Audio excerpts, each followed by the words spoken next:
Em seu primeiro dia como Papa Bento XVI, o alemão Josef Ratzinger rezou a missa que encerrou o conclave. Na Capela Sistina, diante dos 114 cardeais que o elegeram, o Papa fez uma nova homenagem ao antecessor João Paulo II e prometeu seguir os princípios do Concílio Vaticano II, o que para muitos analistas pode representar uma promessa de abertura. É o que mostra do Vaticano a correspondente Ilse Scamparini. Assim que deixou o balcão da Basílica, na Praça São Pedro, o Papa eleito desceu a Gruta Vaticana e foi ao túmulo do seu antecessor.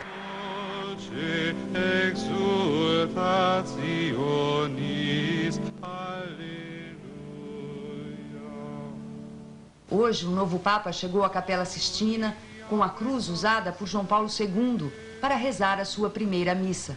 No começo da cerimônia, o cardeal Lopes Trujillo até se confundiu e chamou Bento XVI de João Paulo II. Giovanni, Paulo, Benedetto XVI. Os cardeais ouviram do escolhido as primeiras propostas para o governo da Igreja. Trabalhar com esforço na reconciliação dos cristãos e continuar o diálogo com as outras religiões. O Papa Ratzinger homenageou o Papa Wojtyla. Lembro-me ainda da sua mão forte, os olhos sorridentes. O seu pontificado foi um tempo de extraordinária graça. Bento XVI disse que seguirá na direção traçada pelo Concílio Vaticano II. Os especialistas interpretaram como uma promessa de abertura. Aos jovens, um anúncio. A sua primeira viagem de volta à Alemanha como Papa será em agosto, à Colônia, para a Jornada Mundial da Juventude.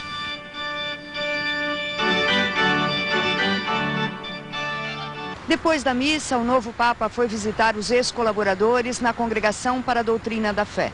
Hoje foi retirado o lacre do apartamento papal posto pelo camerlengo da igreja. Os aposentos que pertenceram a João Paulo II estão sendo preparados para Bento XVI. Josef Ratzinger teria sido eleito com um número de votos muito maior do que os 77 necessários. A festa entre os cardeais foi comemorada com champanhe, sorvete e as lágrimas do Papa eleito. A missa de coroação de Bento XVI será realizada no domingo na Praça São Pedro. Mais de 500 mil pessoas são esperadas para a missa de domingo. O número é da Defesa Civil italiana. As autoridades de Roma divulgaram que estão armando um esquema de segurança semelhante ao adotado durante os funerais de João Paulo II. O espaço aéreo sobre a cidade vai ser fechado. Um grande contingente de agentes de segurança está sendo mobilizado. Da Alemanha estão partindo ônibus lotados de fiéis que esperam prestar uma homenagem ao conterrâneo na missa de domingo. Na Praça de São Pedro, é grande a expectativa de ver o Papa Bento XVI. O enviado da Rede Globo à Itália, Marcos Lozecan, acompanha essa peregrinação. Dos peregrinos que desembarcaram hoje de manhã em Roma, a maioria veio da Alemanha. Esse grupo de jovens passou a noite dentro do ônibus para amanhecer na Praça de São Pedro. Nem os mais de 700 quilômetros, de Munique a Roma, nem o cansaço diminuíram a alegria da garotada. Os conterrâneos de Bento XVI trouxeram na bagagem o entusiasmo de ter um Papa alemão depois de 9 séculos. O garoto diz: "Estou muito feliz, eu espero que ele apareça na janela." A Praça de São Pedro é sempre muito visitada. Este é um dos principais pontos turísticos do mundo e se há um novo Papa, a expectativa é ainda maior. Hoje a praça ficou cheia de esperança. Todos querendo ver, mesmo que de longe, Bento XVI. Até porque não dá para vir aqui sem ao menos se tentar ver o Papa. Alguns tiveram sorte. Viram quando Bento XVI saiu de carro logo cedo. Na praça, os compatriotas de Josef Ratzinger dividiam o orgulho pela nacionalidade do Papa. Na verdade, não sou católica, mas estou muito feliz que o novo Papa seja da Baviera, diz essa mulher. Seguidores do catolicismo ou não, todos aqui estavam hoje de olho no que acontecia dentro da Capela Sistina. Os telões exibiam a primeira missa celebrada por Bento XVI. As homenagens ao novo Papa não se limitaram à romaria silenciosa dos turistas alemães. Em todas as igrejas de Roma foram celebradas missas em louvor ao pontificado que está começando agora. Grande parte da imprensa europeia recebeu com cautela a eleição de Josef Ratzinger para chefiar a Igreja Católica. Muitos jornais destacaram a posição conservadora de Bento XVI. Mas no Oriente Médio, o novo Papa foi comemorado por líderes religiosos e palestinos e israelenses. O rabino-chefe de Tel Aviv, Meir Lau, sobrevivente do Holocausto, elogiou a escolha do Papa Bento XVI. Ele é um dos maiores amigos de Israel na Igreja Católica. Em Ramala, na Cisjordânia, o negociador-chefe dos palestinos, Saab Erekat, disse estar certo de que o novo Papa vai continuar os esforços para acabar o sofrimento do povo palestino. A relação do catolicismo com outras religiões sob o papado de Bento XVI é uma das grandes questões daqui para frente para a Igreja. O novo Papa preocupa defensores de uma igreja mais aberta aos problemas da sociedade moderna. Ele é contra o uso de métodos anticoncepcionais, como os preservativos, contra o aborto em qualquer circunstância. Não admite o casamento de padres, nem o ordenamento de mulheres. E afirmou que o homossexualismo é um mal moral. Nos Estados Unidos, Ratzinger surpreendeu o público americano ao criticar a popstar Madonna. Disse que ela confundiu a identidade sexual de homens e mulheres. Combateu com rigor a teologia da libertação, uma combinação de catolicismo e elementos do marxismo que floresceu na América Latina na década de 80. Um dos expoentes dessa corrente, o frei brasileiro Leonardo Boff, foi censurado por Ratzinger e acabou deixando a igreja. Para a retirada israelense do território palestino. 3 caminhões já começaram a levar equipamento militar de uma base israelense no assentamento judaico de Neve Dekalim, o maior da faixa de Gaza. Mas a base vai continuar funcionando até a saída dos colonos. O governo israelense ainda discute uma proposta para adiar a retirada para o dia 15 de agosto. A decisão sobre a data deve ser tomada ainda esta semana. Ministro Rafik Hariri, de Beirute, Munir Safatli. Líderes da oposição libanesa consideraram uma vitória histórica o pedido de demissão de um dos 3 chefes dos serviços de segurança e de inteligência do país. Os 3, ao lado das forças sírias, são suspeitos de conivência no atentado que matou em fevereiro o ex-premier Rafik Hariri. Na carta de demissão, Jamil Al-Said disse que prefere sair da vida pública por causa das mudanças na política libanesa em reestruturação, numa referência implícita ao papel que exercia na condução dos órgãos de segurança libaneses pró-Síria. O pedido de demissão de Jamil Al-Said ocorre horas depois de outro anúncio também considerado histórico feito por autoridades militares libanesas. Elas garantiram que as tropas e agentes de inteligência sírios completaram esta madrugada a retirada do Líbano depois de uma permanência de 30 anos. As fontes informaram que continua no país um pequeno grupo sírio à espera de uma festa de despedida. De Beirute, no Líbano, Munir Safatli para a Globo News. Momentos em que a notícia mudou a vida das pessoas ou ajudou a transformar a realidade vivida por elas. E começamos hoje pela luta das mães que trabalharam fora e não têm onde deixar os filhos, como mostra a repórter Leilane Neubert. Somos 10 milhões em todo o Brasil, mulheres que trabalham e a maioria, como eu, mãe. Agora, onde deixar os nossos filhos? Eu deixo o Rafael na creche desde que ele tem 4 meses. Essa não é a solução mais barata e justamente por isso não é também a mais comum. Atende só uma minoria. Essa é a creche da filha de Sara. É meio-dia, Sara está trabalhando. A vida dela aqui é um sobe e desce. Toda vez que sobe, fica bem pertinho da filha. Por isso ela pode parar e amamentar. Junto com outras mães da empresa, ela participa também da administração da creche. Tudo isso deixa Sara feliz e dá ótimos resultados para a empresa. Eu acho maravilhoso, sabe? Ficar sempre perto da minha filha, sempre vendo como ela é tratada, sabe? Saber que ela está muito bem tratada aqui. Fica muito bem aqui. Foi importante para você aquele período na creche? Para mim foi, me ajudou bastante. Pude ficar mais em contato com a minha filha. A mesma situação vive Ioná hoje. Todo dia, às 6 da manhã, acorda a filha de 3 anos. As duas saem juntas de casa. Depois, Ioná deixa a menina na creche, que fica pertinho da loja onde ela trabalha como caixa. Você às vezes vem do trabalho para cá, dá uma fugidinha? Volta e meia eu tô aqui vendo ela, assistindo, chega que ela tá sempre brincando. Por que você deixa a Johanna aqui na creche? Porque eu não moro perto da minha mãe nem da minha sogra, eu não tenho com quem deixá-la durante o período que eu tô trabalhando. No Brasil do século XXI, muitas mães trabalhadoras não têm com quem deixar os filhos pequenos, que acabam ficando sozinhos em casa.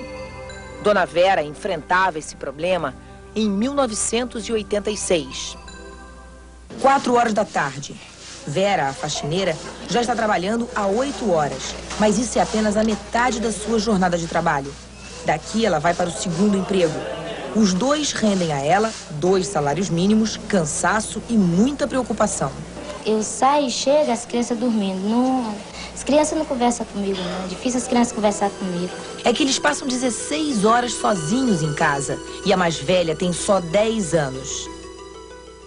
Quase 20 anos se passaram, a participação da mulher no mercado de trabalho aumentou, mas algumas realidades não mudam. Elaine, como Dona Vera e como muitas mães brasileiras, sai para trabalhar todos os dias e deixa os filhos em casa sozinhos. Uma preocupação a mais. Shawanda, de 12 anos, e Denison, de 11, se revezam para cuidar da irmã Stephanie, de 2 anos. Um estuda de manhã, o outro à tarde. Elaine trabalha como diarista e precisa confiar nos filhos, mas sabe que eles são todos apenas crianças. Às vezes eu ligo para casa para saber como eles estão, se eles caiu ou se quebrou um braço. Eu gostaria que meu filho passasse uma creche, ficasse o dia todo, sabe? A minha vida é essa rotina, assim, preocupada. Hoje, já somos quase 33 milhões de mulheres trabalhadoras. A lei que protege a mulher que trabalha, oferecendo creche, é de 1943. E apesar de todas as mudanças que aconteceram no país nos últimos 60 anos, até hoje, essa lei ainda diz que as empresas só são obrigadas a oferecer creches a mulheres que tenham filhos até 6 meses. Depois de 6 meses, isso fica a cargo e a critério da política de benefício de cada uma das empresas. Quando uma empresa coloca uma creche, ela está seguindo a modernidade. Quer dizer, ela está entrando numa sociedade moderna, numa sociedade em que as mulheres trabalham. Pela Constituição, o responsável é o município.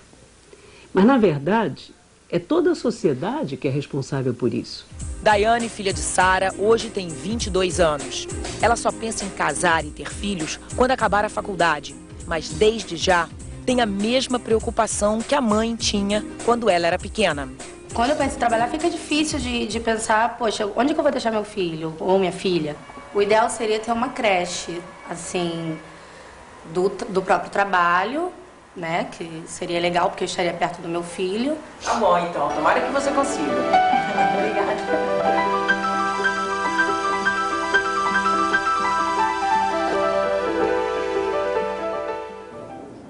Amanhã, seguindo a série especial dos 40 anos da TV Globo, nossos repórteres mostram como vivem as mulheres hoje no maior país muçulmano do mundo, a Indonésia. O Ocidente acostumou-se a ver as mulheres como submissas, inferiores aos homens, sem opinião, o que é um equívoco, dizem os estudiosos do islamismo. Por isso, amanhã nós vamos mostrar o resultado de uma revolução silenciosa. São as mulheres do Islã, que soltam a voz em 3 continentes, na Indonésia, nos Estados Unidos e no Brasil.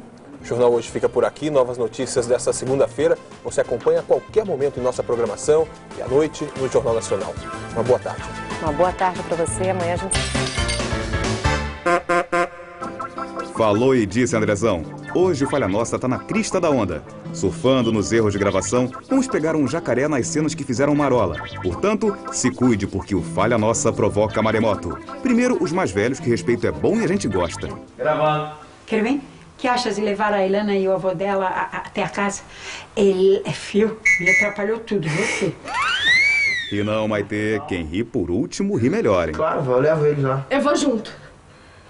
Que isso, Júlia? Você não tem que ajudar sua mãe no restaurante ali? Eu vou junto. Mas eu quero vir pode ir com o quebra-queixo? Não. Aquele é muito distraído. Pode não perceber direito certas coisas. Quer ver o quê? Da Júlia de novo? Não, atenção. Gravando. Quem quase perdeu os cabelos, os poucos que lhe restam, foi Marcos Caruso. Mais um pouco e um implante ia cair bem. Viram como está linda a nossa apressadinha? O Dr. Prato tem certeza que ela está bem de saúde? Tenho certeza. O pediatra neonatal ficou muito surpreso com o desenvolvimento dela. Viu? Muito surpreso mesmo. E... Aumentou o peso? Eu sei. Não aumentou o peso, mudou o peso. As mães podem não só alimentar os próprios filhos, como também doar para bebês que necessitem de leite, não é? Isso. O que foi, Daniel? Isso aí já está na fase da fase. Sabe aquelas horas em que pinta um ataque de bobeira? A Bianca Bainton sabe. O pó de café, que tá quase no fim. Põe também aquele chocolate. Desculpa. Mas os erros ficam bonitos mesmo é quando a Aline Moraes entra em cena. Aí, que belezura. Ei, também não é pra sofrer por... Senta lá, Alininha, e capricha, vai. Ei, também não é pra sofrer... Ei, também não é... Não sei, não vai. Não é pra sofrer por antecipação. Gravando. Eu tô sim. Mas tá me fazendo muito bem ficar. A mamãe dela... Vai.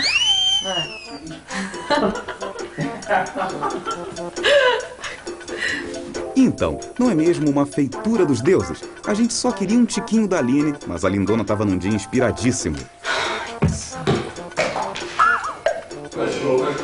Não, eu falei que eu não sou boa pra jogar. Que não é boa de jogar o quê, fofura? Tu tá batendo um bolão. E hoje à noite, o casal mais doido demais da TV vai estar de volta tocando um rebu nos lares de todo o Brasil. É Os Normais, o filme enlouquecendo a tela quente. Posso saber o que é que vocês estão procurando? Nós estamos procurando pelo senhor. Exatamente, pelo senhor. Procuramos por ti, ó senhor. Não é o senhor, ele é o senhor o padre. E num aquecimento para a insanidade de mais tarde, o Video Show resolveu relembrar como foram as gravações desse sucesso do cinema nacional. Boa tarde, Video Show. Sejam bem-vindos aqui ao filme Os Normais. Eu quero saber a dança lá do coisa que eu vou fazer pra ela.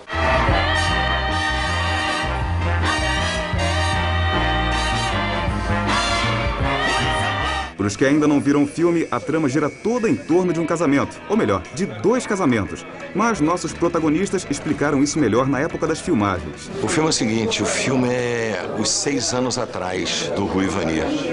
Como eles se conheceram. Eu estava casando numa igreja e o casamento dela é marcado por 1 hora antes, com outro cara. Ô, gordinho, escrota, mão de vaca. Gente, pode sentar aí, relaxa que eu sou a noiva do casamento anterior. E é o seguinte, essas flores aqui nós pagamos metade, tá? E infelizmente eu vou ter que levar a nossa metade antes, porque por motivo de força maior aconteceu um imprevisto. Ela vai na igreja pedir um pouquinho de arroz, que tem que negócio de jogar arroz no noivo, e se não dá azar no casamento e tal. Começamos a nos conhecer ali. Aí começa a dar uma série de confusões e coincidências também, e a gente acaba junto. Eu acho uma ideia tão boa do Alexandre e da Fernanda, que sejam os dois casando. Que é isso? E acaba a expectativa deles casarem no futuro. Mas para Rui e Vani se conhecerem no dia dos seus respectivos casamentos, significa que tem outros noivos envolvidos nessa parada. E é aí que entram Evandro Mesquita e Marisa Hort. Eu amo o Evandro e a Marisa, gente. É parente, né? O Evandro e a Marisa já é uma espécie de parente. Eu sou mulher de Rui, eu estou me casando com Rui hoje. Marta, como é que vai? Tudo bem? Marta é uma mulher prática, Marta é uma mulher rica. O diretor está me chamando. E Vani é a noiva das 18 horas e eu sou a noiva das 20 horas. Ela está se casando com o Sérgio. Podia esperar 5 minutos para lavar os peitos aqui em casa, para levar na casa do cara, ainda por cima abrindo e fechando meu botãozinho com o cara tentando se suicidar. E desde quando eu tenho que lhe dar satisfação de onde eu lavo ou não lavo? Uma dálmata, uma rainha dálmata, né? E vai ser ao lado desses 4 e de inúmeros outros hilários convidados que você, telespectador, vai passar 2 horas das mais divertidas de sua semana nessa segunda noite. Então tá todo mundo convidado pro casamento de Rui e Vani e pra tela quente hoje, logo depois de América. É só botar a roupa mais confortável e vir pra frente da televisão. Os noivos esperam por você. Assistam, é óbvio que vocês vão assistir. É muito bom, é um normalzão, grande e melhor. Imagina. Peraí. Hein? Peraí. Peraí, tem muita roupa aqui. Que eu tô caindo. Peraí. De acordo com testemunhas, as funções já foram assumidas pelo exército libanês. Amanhã está planejada a cerimônia oficial que vai marcar a retirada total das tropas sírias do país depois de 30 anos de presença no Líbano. Enquanto isso, um dos chefes dos serviços de segurança do Líbano pediu demissão numa vitória das forças de oposição. Ele é acusado de envolvimento no assassinato do ex-primeiro-ministro Rafik Hariri, de Beirute Munir Safatli. Líderes da oposição libanesa consideraram uma vitória histórica o pedido de demissão de um dos 3 chefes dos serviços de segurança e de inteligência do país. Os 3, ao lado das forças sírias, são suspeitos de conivência no atentado que matou em fevereiro o ex-premier Rafik Hariri. Na carta de demissão, Jamil Al-Said disse que prefere sair da vida pública por causa das mudanças na política libanesa em reestruturação, numa referência implícita ao papel que exercia na condução dos órgãos de segurança libaneses pró-Síria. O pedido de demissão de Jamil Al-Said ocorre horas depois de outro anúncio também considerado histórico feito por autoridades militares libanesas. Elas garantiram que as tropas e agentes de inteligência sírios completaram esta madrugada a retirada do Líbano depois de uma permanência de 30 anos. As fontes informaram que continua no país um pequeno grupo sírio à espera de uma festa de despedida. De Beirute, no Líbano, Munir Safatli para a Globo News. Foram enterradas no Iraque as 19 pessoas encontradas mortas num estádio de futebol na semana passada. Houve confusão no funeral, acompanhado por centenas de iraquianos. Os mortos seriam soldados do exército iraquiano. Eles foram sequestrados e executados por rebeldes no estádio da cidade de Najaf, ao sul de Bagdá. O funeral se transformou em protesto contra o terrorismo. A polícia disparou para o alto para controlar a multidão. Em Bagdá, uma bomba colocada na rua explodiu na passagem de um comboio de estrangeiros. Segundo testemunhas, 3 ficaram feridos. Não se sabe se civis ou militares. Em Kirkuk, no norte do Iraque, rebeldes atacaram um oleoduto que pegou fogo. O oleoduto servia para o abastecimento interno dos iraquianos. Os homens de confiança da Síria no país, o general é acusado de envolvimento no assassinato do ex-primeiro-ministro Rafik Hariri. A decisão de deixar o cargo foi forçada pelo início das investigações da ONU sobre a morte do ex-premier em fevereiro. Enquanto isso, o quartel-general do Serviço de Informação Sírio no Líbano foi totalmente esvaziado. De acordo com testemunhas, as funções já foram assumidas pelo exército libanês. Nesta terça-feira deverá ser realizada a cerimônia oficial da retirada total das tropas sírias depois de 30 anos de presença no Líbano. Dezenas de caminhões com soldados e equipamentos se dirigiram para a fronteira pelo Vale do Bekaa, terminando efetivamente 29 anos de domínio sírio no Líbano. Nos últimos dias, mais de 1.000 soldados sírios já deixaram o país. Somente 300 soldados permanecem em território libanês à espera da cerimônia oficial, marcada para amanhã. Os sírios entraram no Líbano em 76 durante a Guerra Civil que devastou o país.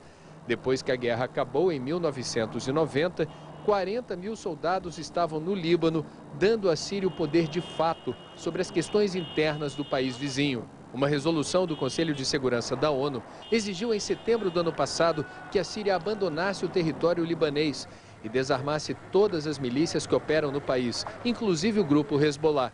A Síria ignorou a exigência, o que levou às novas pressões das potências das Nações Unidas. Mas com as gigantescas manifestações populares desencadeadas pelo assassinato do ex-primeiro-ministro Rafik Hariri, o presidente sírio Bashar al-Assad prometeu concretizar a retirada do Líbano até o dia 30 de abril. A ONU vai acompanhar toda a operação nas próximas horas. Depois de promover uma mudança radical no comando da segurança, o presidente da autoridade palestina, Mahmoud Abbas, pretende obrigar os grupos radicais a depor as armas. Mas os extremistas do Hamas, o mais ativo movimento de resistência islâmico, afirmaram que só vão se desarmar quando terminar a ocupação israelense. De Tel Aviv, Daniela Creche. Para o presidente palestino Abu Mazen, o Hamas vai deixar a luta armada depois das eleições parlamentares de julho. Segundo Abu Mazen, o grupo radical vai se transformar num partido político legítimo ao concorrer na votação e, portanto, vai perceber que a utilização de armas não é mais necessária na luta pela criação de um Estado palestino. Mas o otimismo do presidente se transformou em frustração depois que um porta-voz do Hamas, Mushir al-Masri, negou a intenção do grupo de abrir mão das armas. O porta-voz afirmou que o Hamas não vai se tornar um partido político e que seus militantes vão continuar com o dedo no gatilho até o fim da ocupação israelense. Na Cisjordânia, um incidente provocou tensão perto da cidade de Hebron. Um taxista palestino atropelou um cidadão israelense num posto de controle na entrada da cidade. Ele acabou morrendo por causa dos ferimentos. Em reação, soldados israelenses atiraram e mataram o motorista, mas ainda não se sabe se o atropelamento foi proposital ou não. Daniela Cresce, de Tel Aviv, para a Globo News.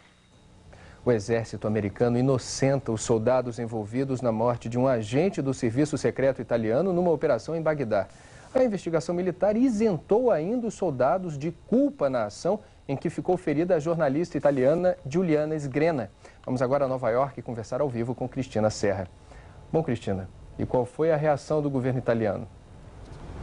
André, a Itália não aceitou a conclusão da investigação e mantém as acusações contra os soldados americanos. E nesta segunda-feira, no Iraque, houve confusão durante o enterro de 19 pessoas encontradas mortas na semana passada. Os mortos seriam soldados do exército iraquiano. Eles foram sequestrados e executados por rebeldes em Najaf, ao sul de Bagdá. O funeral se transformou em protesto contra o terrorismo. A polícia disparou para o alto para controlar a multidão. Em Bagdá, uma bomba explodiu na passagem de um comboio de estrangeiros. Segundo testemunhas, 3 ficaram feridos. Não se sabe se civis ou militares. Em Kirkuk, no norte do Iraque, rebeldes atacaram um oleoduto que pegou fogo. O oleoduto servia para o abastecimento interno dos iraquianos. Elegessem outro candidato mais forte do que ele. Essa revelação foi feita pelo Papa em um encontro com peregrinos alemães. Mais cedo, Bento XVI recebeu representantes das igrejas cristãs e de outras religiões. De Roma, Gena Marques. Ao encontrar os peregrinos alemães, o Papa confessou: quando os cardeais anunciaram a minha eleição, senti como se fosse uma guilhotina, mas não pude dizer não. Bento XVI foi recebido pelos seus compatriotas como um herói, mas o Papa quebrou o protocolo, chegando 20 minutos atrasado no encontro com os fiéis. Ele pediu desculpas pelo atraso, dizendo que estava se transformando num italiano. Antes de encontrar os peregrinos, nesta segunda-feira de manhã, Bento XVI recebeu as delegações que participaram da missa de posse do domingo. O Papa disse que a Igreja quer continuar a construir pontes de amizade com outras religiões. Bento XVI também agradeceu a presença dos muçulmanos durante a missa e disse que apreciava o crescimento do diálogo entre muçulmanos e cristãos.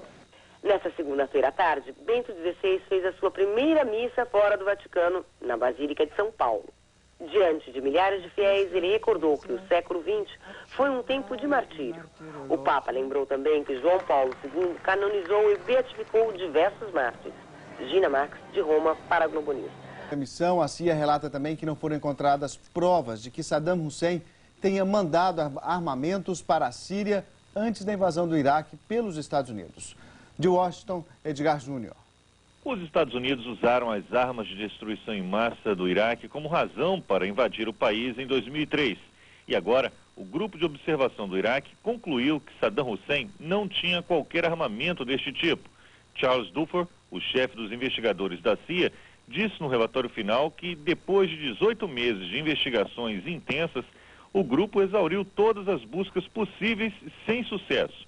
Em mais um golpe contra o governo Bush, não foi encontrada qualquer prova de que os iraquianos tenham enviado armas químicas, biológicas ou nucleares para a Síria antes da invasão. Dufour, no entanto, não descartou totalmente a possibilidade de alguma transferência ter ocorrido. Segundo ele, qualquer surpresa neste sentido é mais provável que ocorra no setor biológico, já que as instalações para a produção de bioarmas são muito menores. Apesar de a missão do grupo ter chegado ao fim, fonte do governo americano disse que uma equipe especial continua trabalhando no Iraque. Edgar Júnior, de Washington, para a Globo News. O governo da Síria comunicou à ONU que completou a retirada de soldados do Líbano. Uma cerimônia histórica marcou o fim de 3 décadas de ocupação militar. De Beirute, Munir Safatli. Uma cerimônia militar no Vale do Bekaa marcou a despedida oficial das tropas e agentes de inteligência sírios do Líbano, depois de uma permanência que durou 30 anos. Nos discursos, comandantes militares dos dois países fizeram agradecimentos mútuos e reafirmaram a união fraternal sírio-libanesa frente aos inimigos comuns, no caso Israel, o terrorismo e as divisões sectárias. A equipe da ONU responsável pela fiscalização da retirada deve chegar ao Líbano ainda nesta terça-feira. Ela vai preparar também o terreno para a Comissão de Investigação Internacional sobre o assassinato do ex-primeiro-ministro Rafik al-Hariri em fevereiro. Hariri defendia a retirada síria. Os sírios e os chefes de segurança libaneses pró-Síria são suspeitos de participação no atentado que matou o ex-premier. A retirada síria foi aplaudida pelos parlamentares libaneses reunidos para discutir o programa de governo do novo ministério presidido por Najib Mikati. Durante a sessão, parentes de libaneses detidos em território sírio tentaram invadir o parlamento. Foram impedidos à força pela polícia. Várias pessoas foram atendidas nos hospitais. De Beirute, no Líbano, Munir Safatli, para a Globo News. O soldado sírio deixou hoje o Líbano. A despedida foi marcada por uma cerimônia militar e por comemorações espontâneas nas ruas. 8 ônibus cruzaram a fronteira entre os dois países, levando os últimos 250 soldados sírios. No lado sírio, a multidão recebeu os militares com festa nas ruas. Uma cerimônia na base aérea de Riak, no Vale do Bekaa, perto da fronteira entre os dois países, marcou a retirada final. Em Beirute, uma manifestação em favor da libertação de libaneses presos na Síria foi reprimida com violência pela polícia. Parentes afirmam que há quase 200 libaneses em prisões no país vizinho. A Síria informou à ONU aqui em Nova York que a retirada das tropas e do serviço secreto foi total. 8 meses atrás, o Conselho de Segurança das Nações Unidas determinou o fim da ocupação a pedido dos Estados Unidos e da França. Os protestos populares em Beirute contra a Síria também contribuíram para apressar a retirada final. Nessa data tão especial, nós convidamos os repórteres Carlos Dornelles e Denis Leutz para contar a história de uma revolução silenciosa. O Ocidente, que se acostumou a ver as mulheres muçulmanas como submissas, inferiores ao homem, sem opinião, está equivocado, dizem os estudiosos do islamismo. E o que você vai ver agora é o exemplo de 3 muçulmanas na Indonésia, nos Estados Unidos e no Brasil. As mulheres do Islã soltam a voz para dizer que a mulher por trás do véu não é apenas aquela que reza 5 vezes por dia e jejua no mês do Ramadã. Rajah Sudibyo, da Indonésia. Amina Wadud, Nova York, Estados Unidos. Magda Latif, São Paulo, Brasil. Mulheres separadas por continentes, unidas pela tradição, pela história e pelo desejo de mudança. Amina, professora de estudos islâmicos, fez estremecer a comunidade muçulmana de Nova York. Março deste ano, ela desafiou a tradição e tornou-se a primeira muçulmana a conduzir uma prece pública. Na rua, acusações de blasfêmia. Amina não é muçulmana, diz o cartaz. Mas na reza, homens e mulheres sentados lado a lado, sem diferenças. Quero encorajar os corações dos muçulmanos a acreditar que todos somos iguais, disse Amina.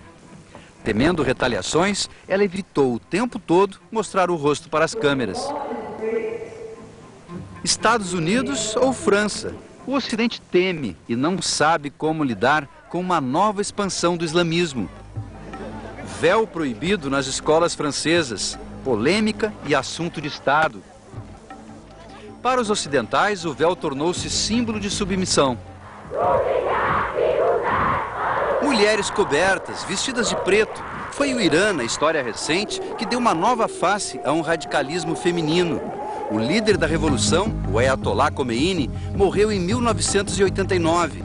Foi uma incrível manifestação de fervor religioso.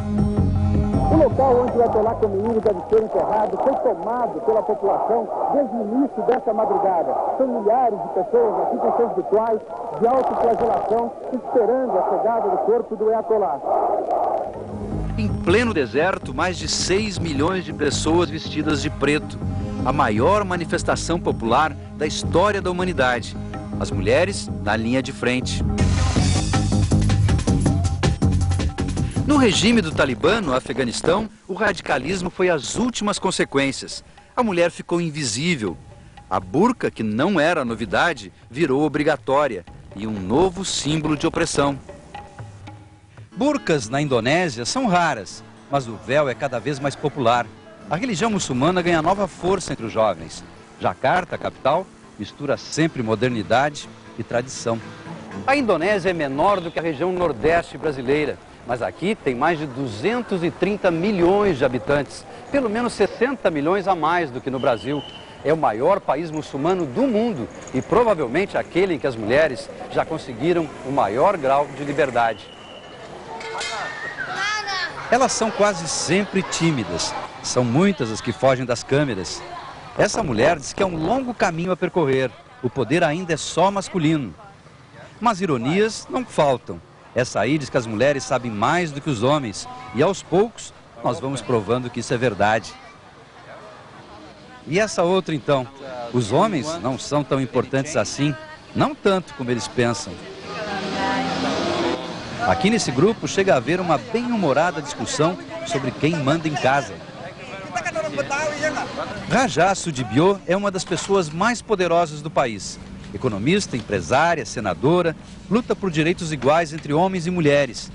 Ela diz que as sociedades muçulmanas estão em transformação e que jamais enfrentou obstáculos na sua carreira. Mas sabe que vive numa sociedade patriarcal, como tantas outras mundo afora, e que muita coisa ainda precisa ser feita. São Paulo, a socióloga Magda Latif usa o véu desde os 14 anos. A família muçulmana era contra. Ela usa o véu porque quer. Normalmente se constrói a imagem da mulher muçulmana associando a imagem dela ou a imagem do véu a noções de submissão, de opressão, agora recentemente ao terrorismo, como se essas mulheres fossem desprovidas de voz, de opinião, de atitude. Magda considera o véu um símbolo de fé religiosa, não de submissão. Eu me sinto respeitada, eu me sinto honrada, eu me sinto nobre. Mas a socióloga não aceita que em alguns países o Islã seja usado como pretexto para limitar a mulher no trabalho e na vida social. Isso, segundo ela, não está no Alcorão, o livro sagrado dos muçulmanos. Do ponto de vista do Islã é o seguinte: o papel da mulher na sociedade é tão vital e importante quanto o do homem. Eles são complementos um do outro. Magda, Rajá, Amina, mulheres separadas por continentes, por culturas, por aflições, mas procurando o único caminho da convivência religiosa, da tolerância.